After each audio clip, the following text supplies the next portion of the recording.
In today's class, we talked about foods to help manage taste changes like metallic, sweet, and salty. Yes, and we started off with a sticky peach braised chicken, and then some baked sweet potatoes with a rosemary maple crumb.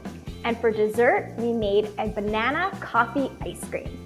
Find the recipes in the playlist down below. And for even more of our recipes, tips, techniques, and our upcoming calendar of events, be sure to subscribe to our YouTube channel.